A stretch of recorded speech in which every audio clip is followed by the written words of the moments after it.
नमस्कार दोस्तों, proficiency education world में आप सभी का स्वागत है। दोस्तों, हम लोगों ने कल जो क्लास पढ़ी थी उसमें हम लोगों ने सीखा था कि किसी भी तारीख से सप्ताह का दिन कैसे निकाला जाता है। उसमें मैंने आपको कुछ कोड्स याद करने के लिए कहा था। तो वो कोड्स याद करने में कुछ स्टूडेंट्स को परेशानी आती है, तो मैं चलो थोड़ी सहायता करने की कोशिश करता हूँ आप लोगों की कि किस तरह से आप उन कोड्स को याद रख सकते हैं। तो चलिए एक बार सीखते हैं इनको ज़रा। देखिए, बिल्कुल साधारण सी बात है कि हम लोग शुरू जो करेंगे वो रविवार से करेंगे भाई। तो रविवार को जो दिन है या जो हमारा कोड रहेगा वो रहेगा 0। उसके बाद जैसे हम आगे बढ़ेंगे तो सोमवार का 1, मंगलवार का 2, बुधवार का 3, वीरवार का 4, शुक्रवार का 5 और शनिवार का 6। बस ये वाले कोड आपको याद रखने हैं दिनों के लिए, ठीक है। उसके बाद बात करते हैं महीनों की। तो महीनों का जो कोड था जनवरी का था 0, फरवरी 3, मार्च 3, अप्रैल था 6, मई का 1, जून का 4, जुलाई 6, अगस्त 2, सितंबर 5, अक्टूबर 0, नवंबर 3 एंड दिसंबर 5। देखो, इसको याद करने के लिए आप अपनी 3 फिंगर्स का प्रयोग कर सकते हैं। जैसे कि ये आपकी 3 फिंगर्स हैं। हम लोग इनका ये वाला पोर्शन काउंट करेंगे भाई, यहाँ से ये वाला जनवरी, फरवरी, मार्च। उसके बाद ये अप्रैल, मई, जून, जुलाई, अगस्त, सितंबर, और यहाँ पर अक्टूबर, नवंबर और दिसंबर। इस तरह से हम लोग 12 के 12 महीने अपने फिंगर्स पर काउंट कर सकते हैं। अब यहाँ पर देखते हैं कि इनका कोड क्या है। तो सबसे ऊपर वाली जो पार्ट है हमारे फिंगर्स के, इनका कोड हम लोग याद रखेंगे 033, 033, ठीक है। 033 सबसे ऊपर, उसके बाद सबसे नीचे 035, 033, 035। उसके बाद ये वाली जो फिंगर है इसके दोनों पार्ट्स पर 6 रहेगा, यहाँ पर 6। उसके बाद 6 के बाद यहाँ पर 1 और 4, 6 1 4, 6 1 4। अब यहाँ पर आएंगे तो यहाँ पर भी 6 ही है, लेकिन यहाँ पर जो 1 है इसमें एक ऐड हो जाएगा तो ये 2 हो जाएगा। यानी कि इसमें यहाँ पे जो कोड बनेगा हमारे पास, एक में आप एक ऐड करोगे तो यहाँ पे 2, और यहाँ पर अभी हमारा कोड 4 था, इसके अंदर भी आप एक ऐड करोगे तो यहाँ पर ये हो जाएगा 5। तो ये यहाँ पर जो कोड हुआ हमारा वो 625। तो एक बार दोबारा से रिपीट करते हैं। यहाँ पर 033, 035, 614, 625। दोबारा से देखते हैं। 033, 035, 614, 625। इस तरह से आप लोग याद कर सकते हैं महीनों के कोड।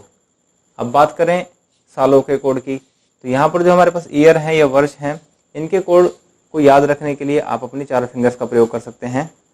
और यहाँ से हम लोग शुरू करेंगे 1600, 1700, 1800, 1900।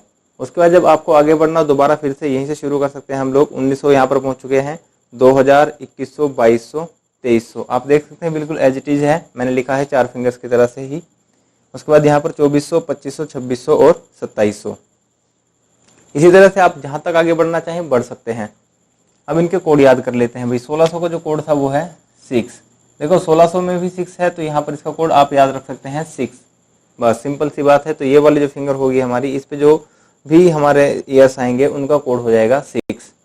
उसके बाद अगला जो कोड होगा, बस इसमें से 2 घटाते चलें। 6 में से जब 2 घटाएंगे तो यहाँ पर बच जाएगा 4, और 4 में से भी जब 2 घटाएंगे तो आपका पास यहाँ पर बच जाएगा 2, और जब 2 में से भी 2 घटाओगे तो आपका आंसर आ जाएगा 0। तो ये हो गए कोड। तो यहाँ पर 1600, 1700, 1800, 1900, इनका कोड हो गया 6, 4, 2 और 0। उम्मीद करता हूँ दोस्तों कि आपको यहाँ तक बात समझ में आई है और आप इसको याद रख पाएंगे। हाँ, 2-4 बार इसको रिपीट करें। 8-10 जब आप क्वेश्चन कर लेंगे तो आपको अच्छे से ये कोड याद हो जाएंगे। चलिए अब क्लास को आगे बढ़ाते हैं।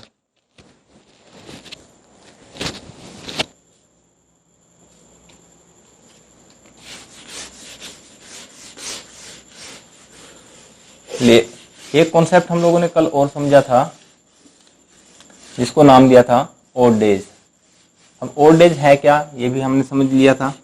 अब इसके बारे में थोड़ी सी और गहराई से हम लोग चर्चा करते हैं। तो देखिए, मैंने कहा था कि सात सात का सर्कल पूरा करने के बाद जो भी दिन हमारे पास बचेंगे वही ओड डेज कहलाएंगे। जैसे कि अगर मैं लिखता हूँ 25 दिनों में कितने दिन विषम होंगे, तो 25 दिन मैंने यहाँ पर लिखे, तो 25 में सात सात का सर्कल कितनी बार कंप्लीट होगा ये पता करने के लिए हम इसको 7 से डिवाइड करवा सकते हैं। तो भाई 7 3 जा 21, इसका मतलब सात सात का सर्कल इसमें 3 बार कंप्लीट हुआ, यानी कि 3 सप्ताह हो गए, 3 सप्ताह तो हो गए कंप्लीट। उसके बाद जो बचेगा 4, ये 4 है, ये हो गया शेषफल, इसी को हम लोग कह सकते हैं रिमाइंडर। यही रिमाइंडर या शेषफल यही है हमारे पास ओड डेज, या बिल्कुल ओड डेज या विषम दिन। इन्हीं को आधार मानकर हम किसी भी दी गई तिथि से या दी गई जो तारीख है उससे ये पता लगा सकते हैं कि जो हमारे पास आने वाला जो साल है या आने वाली जो तारीख है जिसके बारे में हमसे पूछा गया है तो उस दिन क्या दिन होगा। देखते हैं इसको एक छोटे से एग्जाम्पल से हम समझते हैं कि जैसे मान लो आज सोमवार है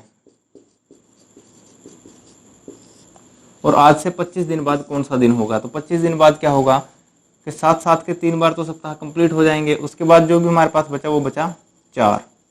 तो 25 दिन बाद जो दिन होगा हमारे पास वो सोमवार में 4 दिन जोड़ने के बाद आएगा। तो सोमवार में जब आप 4 दिन और जोड़ोगे तो आपका आंसर आ जाएगा शुक्रवार। ठीक है, कभी कभी ये कैलकुलेट करने में प्रॉब्लम आती है कि किस तरह से हम लोग इसके अंदर 4 दिन जोड़े। तो आप इसको ऐसे कैलकुलेट करेंगे, सोमवार के बाद जैसे मंगलवार, बुधवार, वीरवार, शुक्रवार, आपको ऐसा नहीं कैलकुलेट करना है। आप बस ऐसा समझे कि सोमवार का दिन है 1। ठीक है, अभी हम लोगों ने कोड को समझा था, तो सोमवार है 1 कोड पे, इसके अंदर 4 दिन ऐड करने तो टोटल कितने हो जाएंगे भाई 5, और 5 किसका कोड है शुक्रवार का। बस आपको फिंगर्स पे काउंट नहीं करने हैं हर एक दिन को, बस इतना याद रखें कि जो कोड दिया गया है उसको, जो दिन दिया गया है उसको कोड लिखें और उसके अंदर जो हमको दिन आगे बढ़ाने हैं उसको ऐड कर दें। जो भी आंसर आएगा उसका हम दिन पता कर लेंगे कोड के हिसाब से। चलो एक दो एग्जाम्पल और देखते हैं इससे। इसको बिल्कुल एक छोटा सा एग्जाम्पल लेते हैं जिससे और अच्छे से बात क्लियर होगी। जैसे मान लो आज आपसे कोई पूछ रहे कि आज से 8 दिन बाद कौन सा दिन होगा। भाई 8 दिन बाद पता लगाने के लिए आपको पता ये आज हो गया, आज मान लेते हैं हमारे पास फॉर एग्जाम्पल कि आज सोमवार है, तो 8 दिन बाद कौन सा दिन होगा। तो आपको पता 7 दिन बाद तो दोबारा से क्या आ जाएगा सोमवार। जैसे ही आप 7 दिन आगे जाओगे तो सोमवार फिर से आ जाएगा। लेकिन हमसे पूछा गया है 8 दिन बाद, तो सोमवार से एक दिन और एक्स्ट्रा, तो इसका मतलब 8 दिन बाद जो दिन होगा वो होगा मंगलवार। इसको जिस तरीके से अभी हम लोगों ने सीखा वैसा निकाल लेते हैं। भाई 8 को आप लोग डिवाइड करवाएंगे 7 से, तो 7 एकम 7, आपके पास जो शेषफल बचा वो बचा 1। इसका मतलब आप इस दिन में 1 ऐड कर देंगे, तो सोमवार का कोड 1 और उसके अंदर 1 और जोड़ोगे तो मंगलवार। या आपको वैसे भी पता ही है सोमवार से एक दिन ऐड करने के बाद मंगलवार ही हमारा आंसर आएगा। तो ये हो गया भाई मंगलवार। तो इसी बात को आधार मानकर काफ़ी सारे क्वेश्चन एग्जाम में पूछे जाते हैं जिनका जो बेस रहता है सिर्फ यही वाला एक मेथड रहता है। अगर आपको ये वाला मेथड समझ में आ गया तो इससे आपके काफ़ी सारे क्वेश्चन सोल्व हो पाएंगे। चलिए एक बार मैं आपको बता देता हूँ कि सालों में कितने जो दिन बचते हैं वो ओड होते हैं। जैसे कि एक शताब्दी वर्ष में और एक जैसे कि एक साधारण वर्ष में और एक लीप वर्ष में। दो अलग अलग मैं यहाँ पर बना लेता हूँ। एक लिखता हूँ यहाँ पर साधारण वर्ष, यहाँ पर लिखते हैं हम लोग अधिवर्ष, या मैं लिखूँ लीप ईयर। ये हो गया नॉर्मल ईयर।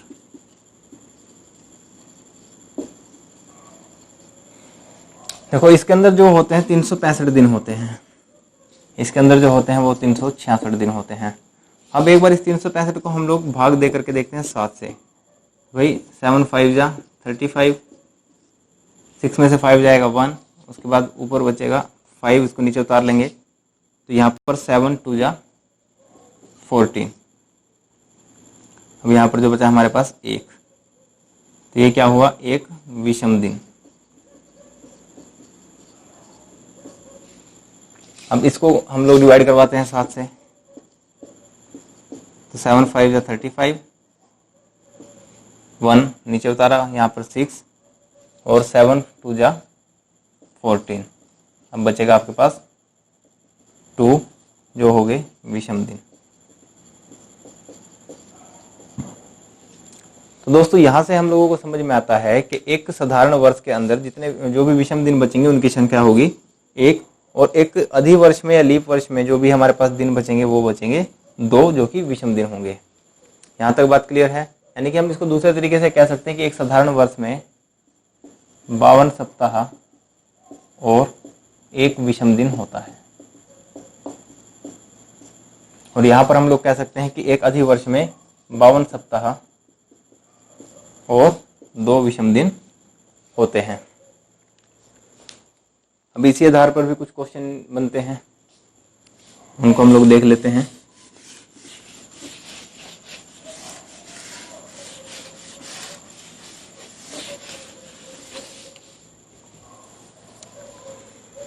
अब देखिए, मैं आपसे एक बिल्कुल ही सिंपल सा क्वेश्चन पूछता हूँ कि जैसे कि मैं पूछता हूँ कि आज से, जैसे कि आज है 1 जनवरी 2020, मान के चलते हैं इसको कि ये हो गया दिन रविवार। तो अगर मैं आपसे पूछूं भाई 28 जनवरी 2020 को क्या दिन होगा, तो इस तरह से कैलकुलेशन करने के लिए जो हमारे पास दिया गया जो समय है, दी गई जो तारीख है, इसको हम लोग छोड़ देते हैं। उसके बाद जो बाकी बचे हुए दिन रहते हैं उनको हम लोग कैलकुलेट करते हैं। यानी कि यहाँ में इसमें से जहाँ तक हम लोगों को पहुँचना है उसमें से जो दी गई डेट है उसको घटा देंगे, और बाकी जो दिन बचेंगे उसमें विषम दिनों को हम लोग कैलकुलेट करेंगे। जैसे यहाँ पर 28 जनवरी तक हमको जाना है, इस 28 जनवरी में से 1 जनवरी घटा देंगे, तो हमारे पास जो बचेगा 28 में से 1 जाने के बाद तो बचेंगे 27 दिन। तो इन 27 दिनों में हम लोगों को कैलकुलेट करना है विषम दिन कितने होंगे। तो 27 को हम लोग विषम दिन कैलकुलेट करने के लिए 7 से डिवाइड करवाएंगे, तो यहाँ पर 7 3 21, बच जाएगा 6, तो यही हो गया विषम दिन। यानी कि 28 जनवरी को जो भी दिन होगा वो 1 जनवरी से 6 दिन आगे होगा। अगर यहाँ पर रविवार है तो रविवार से 6 दिन आगे क्या आ जाएगा भाई, शनिवार। उम्मीद करता हूँ कि आपको ये बात समझ में आई होगी। अब इसी आधार पर काफ़ी सारे क्वेश्चन पूछे जाते हैं, उन्हीं को हम लोग जरा समझते हैं।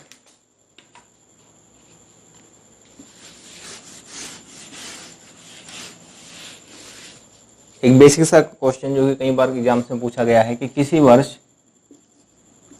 26 जनवरी ना कह करके आपको कह दिया जाएगा किसी वर्ष गणतंत्र दिवस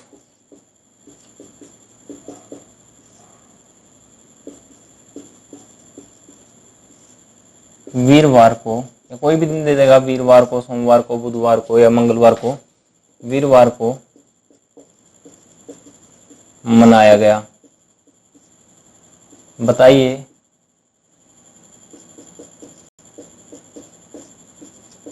उस वर्ष स्वतंत्रता दिवस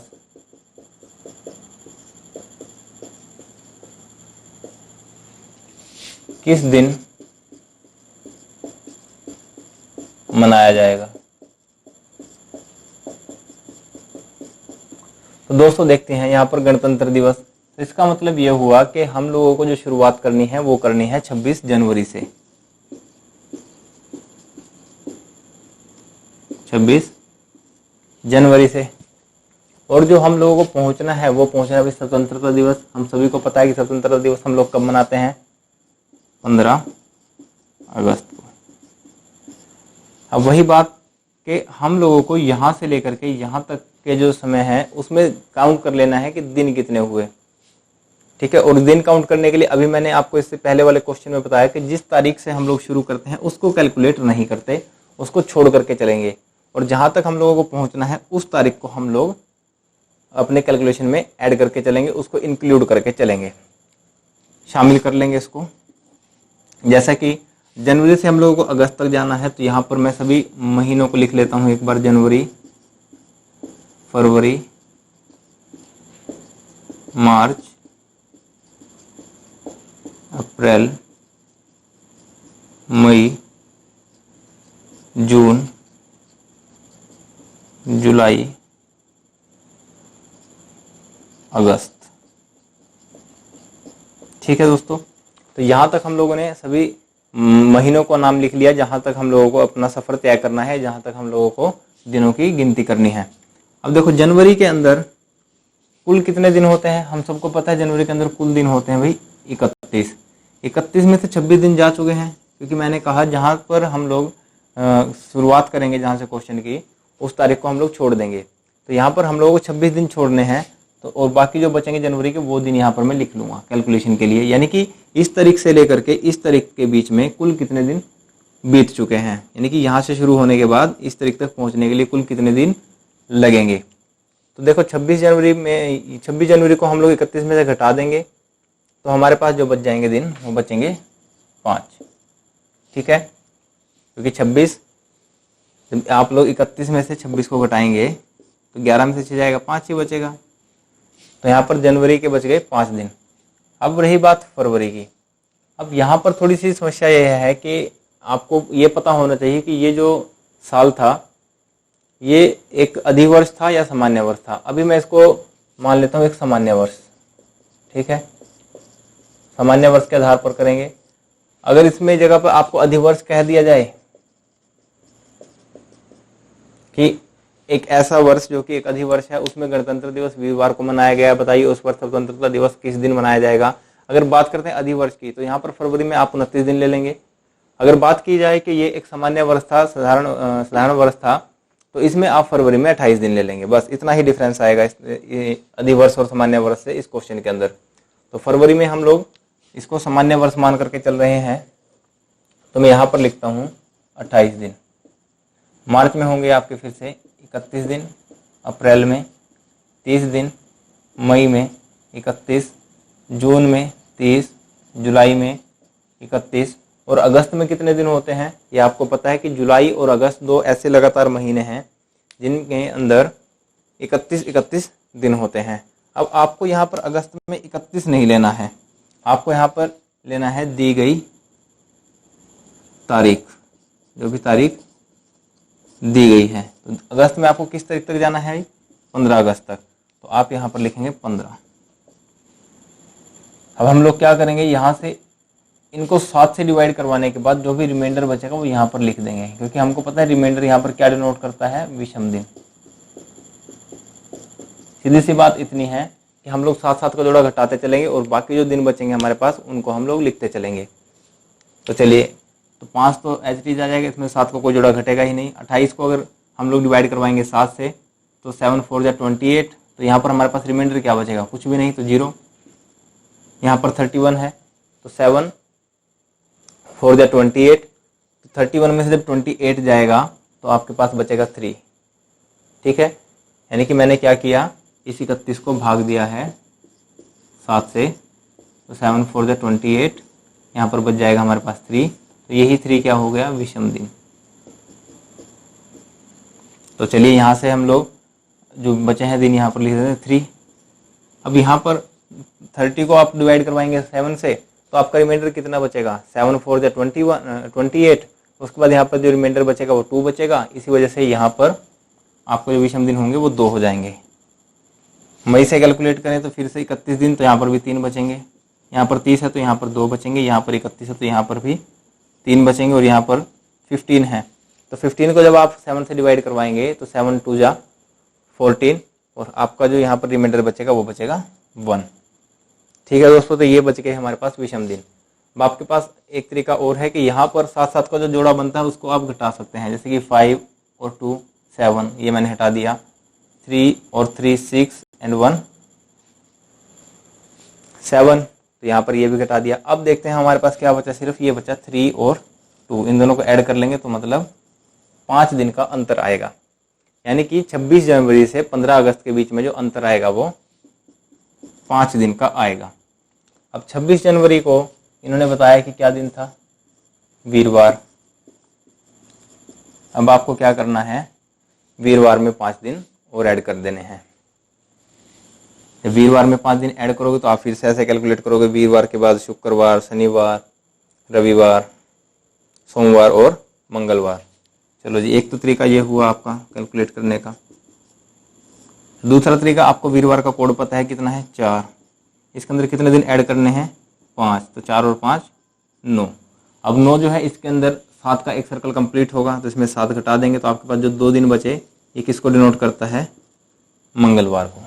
ठीक है, एक बार दोबारा से मैं इस तरीके को समझा देता हूँ कि कभी कभी कैसा होगा कि आप इन दोनों को जब जोड़ेंगे तो ये 7 की सीरीज को पार कर जाएगा, तो इसमें से आप 7 को घटा देंगे और जो बचेगा आपके पास वही आपका आंसर होगा। जैसे वीरवार का कोड मैंने लिखा 4, इसके अंदर दिन जोड़ने हैं जो है 5, तो 4 और 5 को जब मैंने जोड़ा तो मेरा आंसर आ गया 9। 9 में से क्या किया कि मैंने 7 दिनों को घटा दिया, क्योंकि 7 में एक सप्ताह कंप्लीट हो जाएगा, तो आपके पास जो दिन बच जाएंगे वो 2 बचेंगे। 2 का मतलब यहाँ पर मंगलवार। चलो दोस्तों, अब मैं इस क्वेश्चन को यहाँ से रब कर देता हूँ और इसी तरह का कोई दूसरा क्वेश्चन और करते हैं हम लोग। छोटा सा क्वेश्चन देखते हैं जिससे आपको बातें और अच्छे से क्लियर हो जाएंगी।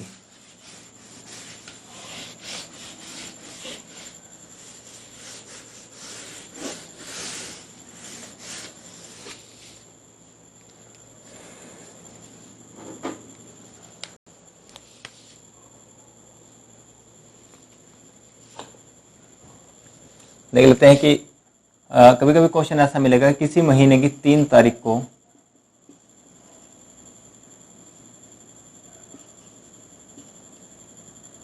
मंगलवार था,